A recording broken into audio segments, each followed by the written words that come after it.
Assalamualaikum warahmatullahi wabarakatuh. Oke teman-teman, kembali lagi di Didi Channel. Oke, seperti biasa untuk hari ini Didi akan memberikan informasi lagi nih teman. Kali ini Didi akan memberikan informasi seputar update news Bitcoin teman ya. Jadi memang paling asik kita membahas Bitcoin aja nih. Kira-kira ada news apa dan ada sentimen-sentimen apa sih mengenai Bitcoin? Nanti bakal dibahas di video ini, jadi pastikan kalian tonton sampai habis. Oke, namun seperti biasa sebelum melanjutkan video ini jangan lupa kalian tekan tombol subscribe dulu ya teman-teman, karena sekali lagi subscribe itu gratis dan tentunya kalian akan mendapatkan update-update video terbaru dan info-info terbaru dari Didi Channel. So gak usah kelamaan, langsung kita kepoin. Jadi nah oke teman, di sini Didi sudah masuk di CoinMarketCap. Seperti biasa sebelum kita melanjutkan pembahasan mengenai news dan sentimen Bitcoin ya, kita cek and recheck dulu nih mengenai kondisi market saat ini ya. Oke, di mana saat ini Bitcoin terpantau mengalami pertumbuhan 6,15%. Tepatnya saat ini Bitcoin berada di level 20.000 US dollar, teman-teman ya. Ya, jadi mudah-mudahan si Bitcoin ya teman-teman ya bisa stabil lah di area 20 hingga 21.000 US dollar, teman-teman. Jangan sampai terjun kebangetan, teman-teman.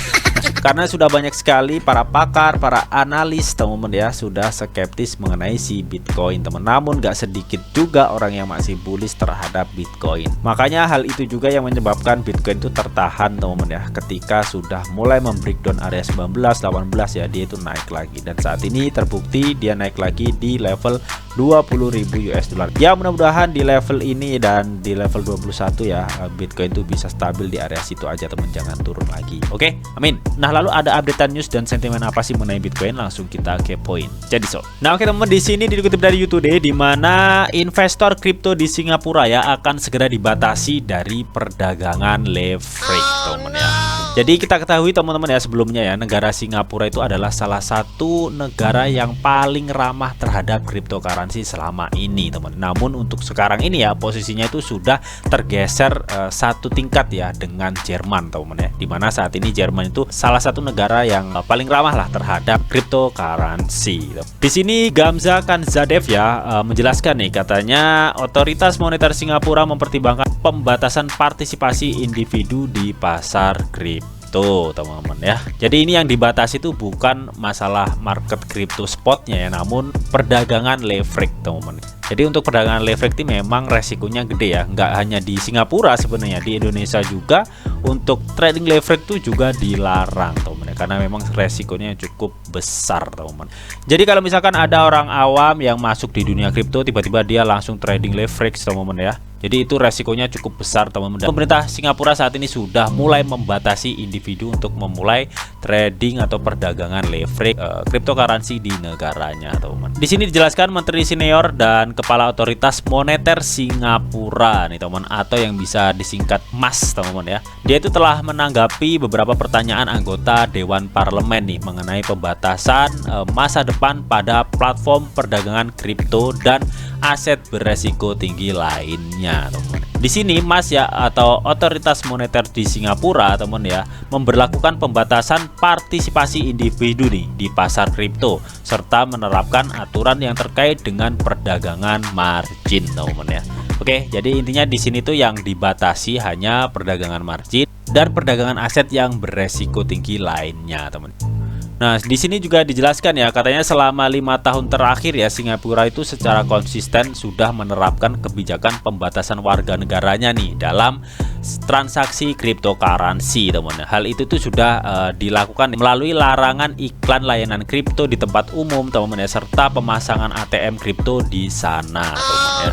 Dan di sini menurut menteri dari Singapura teman ya, katanya itu perusahaan cryptocurrency di Singapura itu harus mengikuti pedoman MAS Januari teman-teman ya, atau pedoman dari otoritas moneter di Singapura pada bulan Januari, harus mematuhi pedoman regulator di bawah PSACT atau Payment Service Act ACT teman-teman ya, memberlakukan persyaratan tambahan untuk melindungi pelanggan dan memastikan stabilitas sistem keuangan teman-teman ya. Jadi intinya teman ya, kenapa si menteri Singapura ini menerapkan bahwa katanya perusahaan cryptocurrency di Singapura itu harus mengikuti pedoman dari MAS atau MAS teman-teman ya, mengikuti pedoman regulator di bawah PSACT atau Payment Service ads teman-teman ya, karena tujuannya itu untuk melindungi pelanggan teman dan memastikan stabilitas sistem keuangannya teman, karena memang untuk cryptocurrency teman-teman ya, seperti yang sudah dibilang berkali-kali ya, itu sangat beresiko tinggi dan harganya itu juga sangat fluktuatif teman. Jadi kalau kalian masuk di cryptocurrency ya kalian harus siap dengan semua resikonya teman ya. Oke,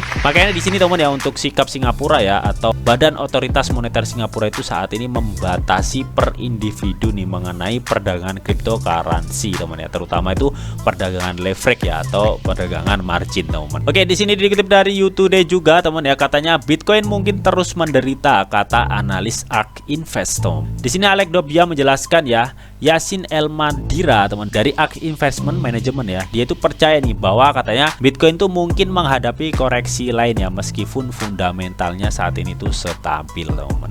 Jadi kalau kita lihat ya untuk Bitcoin saat ini teman-teman ya, kalau kita bicara untuk kedepannya teman-teman ya, Bitcoin itu cukup bagus. Karena apa? Karena teman-teman ya, satu, faktanya Bitcoin saat ini sudah diadopsi global. Bahkan ada salah satu negara, El Salvador, sudah mengadopsi bahkan melegal tenderkan Bitcoin teman-teman ya. Dan kemarin juga Didi sudah menyebutkan teman-teman ya, bahwa negara Meksiko juga sudah mengajukan legal tender untuk Bitcoin ya, namun masih terjegal oleh Menteri Keuangan dan Bank Sentral di negara Meksiko teman-teman. Gak tahu deh itu akan berlanjut apa enggak ya, mudah-mudahan sih bisa berlanjut ya, agar negara El Salvador itu ada temennya gitu teman-teman ya. Oke, kalau misalkan itu bisa berlanjut di Meksiko ya legal tendernya, Didi rasa itu akan menyebabkan dorongan yang cukup signifikan ya untuk harga Bitcoin ya teman di market bearish saat ini teman-teman, kalau misalkan jadi di legal tenderkan. Oke. Dan kalau kita melihat market Bitcoin saat ini teman ya, meskipun untuk fundamental untuk jangka panjang Bitcoin itu cukup bagus banget teman ya, karena semakin tahun semakin di halving ya, maka semakin sulit juga para penambang atau mining Bitcoin itu menerima reward Bitcoin ya. Jadi semakin sedikit lah intinya ya untuk reward menambang Bitcoin teman. Makanya makin tahun Bitcoin itu juga akan semakin mahal, apalagi semakin diadopsi global teman-teman. Oke, Yasin Elmadjara teman ya, analis di manajemen investasi ARK Cathie Wood teman-teman ya, percaya bahwa aset beresiko seperti Bitcoin itu dapat terus menderita karena kondisi makro yang tidak menguntungkan teman-teman ya. Dan katanya dalam status Twitter baru-baru ini ya teman ya, si manajemen investasi ARK Cathie Wood ini teman ya, tidak mengesampingkan bahwa Federal Reserve akan terus menaikkan suku bunga meskipun ada kekhawatiran resesi. Dan kasus seperti itu, harga cryptocurrency terbesar kemungkinan akan turun lebih jauh, meskipun faktanya baru-baru ini mencatat kuartal terburuknya dalam lebih dari 1 dekade teman ya. Jadi dari Yasmin ini ya, seorang analisa manajemen investasi ARK Cathie Wood ini teman ya, dia itu percaya bahwa katanya Bitcoin itu adalah aset yang sangat beresiko teman-teman ya. Dan saat ini Bitcoin itu juga akan terus menderita dalam kondisi makro yang tidak menguntungkan ya di pihak cryptocurrency atau pihak Bitcoin teman ya. Dan dia itu juga menjelaskan ya, hal ini tuh tidak jauh-jauh dari Federal Reserve ya, yang akan terus menaikkan suku bunganya nih, meskipun ya saat ini ada kekhawatiran dari mereka itu akan mengalami resesi yang cukup besar teman ya. Karena kita ketahui untuk di Amerika sendiri teman ya, saat ini mengalami inflasi yang cukup besar ya teman ya. Dan setelah kemarin melakukan Kongres AS ya, yang mengundang pendiri Cardano ya, Charles Hoskinson teman ya, seperti yang sudah dijelaskan sebelumnya ya, bahwa sebenarnya Amerika itu takut nih untuk mengenai perkembangan cryptocurrency teman ya, karena memang cukup cepat banget perkembangannya teman ya. Makanya dia buru-buru membuat peraturan ya, agar mungkin ya bisa mengendalikan cryptocurrency di negaranya ya teman. Karena memang banyak investor itu lebih terjun ke dunia cryptocurrency teman ya. Makanya ini yang membuat Amerika itu sedikit ketar-ketir ya terhadap cryptocurrency. Makanya dia buru-buru membuat peraturan ya, dengan alasan mereka itu ingin melindungi konsumen ya teman ya, dan bisa menjadikan perlindungan tersendiri lah oleh konsumen ya, agar investasi cryptocurrency itu bisa aman. Itu inti menurut oleh pihak Amerika lah teman ya. Jadi di sini menurut Yasin ya, katanya Bitcoin itu akan mengalami koreksi lagi nih teman ya.